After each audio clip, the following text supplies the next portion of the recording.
Nissa Vastwood Seer is 2 and a green for a 2/2. When it enters the battlefield, you may search your library for a basic forest card, reveal it, and put it into your hand, and then shuffle. Whenever a land enters the battlefield under your control, if you control 7 or more lands, exile Nissa, then return her to the battlefield transformed under your control. And she comes back being a 3 loyalty planeswalker with a +1 that reveals the top card of your library. If it's a land card, you put it onto the battlefield, otherwise put it into your hand, whose -2 puts a legendary 4/4 beast elemental named Ashaya onto the battlefield, and whose -7 untaps 6 target lands. They become 6/6 elemental creatures. They're still land. And like LJL pointed out with a Johnny, you're getting all of this for 3 mana essentially, which is nuts. So I'm gonna show you 3 ways to build this thing: the budget way, the try hard way, and the fun way. Now, if you want to take a more budget approach to this thing, honestly, landfall's going to be good. She just tutors you up a guaranteed land drop with her creature side, and then when she flips into the planeswalker, her +1 can potentially mana ramp us even more. And with a built-in win con as her -7, any of these builds are pretty viable. For the landfall side of things, cards like Tireless Tracker, which turns landfall drops into clue tokens, will be absolutely perfect in a deck like this, or landfall triggers like Rampaging Balos, which turns lands coming into play into 4/4 green beast, which, yeah, that's gonna be great. Run lands like Myriad Landscape so you can get multiple landfall triggers on your turn, or mana ramp cards like Haro for the same reason, and yeah. Now, for the tryhard version of this deck, same idea, just better cards now. Throw in cards like Oracle of Moldiah so we can look at our top card to know when a land's there, as well as be able to play additional lands, both of which in a landfall deck,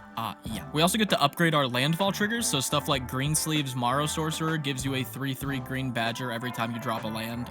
Yeah, that's gonna be good. And something like Scape Shift, sacrificing any number of lands and then searching for that many lands and putting them into the battlefield tap, that's just disgusting. It's also a $65 card, but if you're looking for the tryhard version, go for it. Springheart and Tuco, another fantastic landfall trigger. You either get 1/1 insects, or you get copies of the thing you bestowed it onto whenever you play a land. Yeah, either one, pretty gross. And the for fun version of this, I think a 1/1 counter deck is actually really good with this thing. Hear me out. Her plus is just guaranteed card draw or mana ramp. Her minus spits out a 4/4 elemental, and her ultimate pretty much is like a game ender. But what I'm thinking here is if you run 1/1 counter synergy stuff, like Forgotten Ancient to stack up a bunch of 1/1 counters, or Colonial Hydra for the same reason, paired with the 1/1 counter synergy cards like Hardened Scales, you could then plug in a bunch of proliferate cards, like Evolution Sage to turn landfall triggers into proliferation. That by itself, disgusting. Plague Maw Beast to sack a creature and proliferate. Cankerbloom for removal piece and 1-time proliferation. Trommel,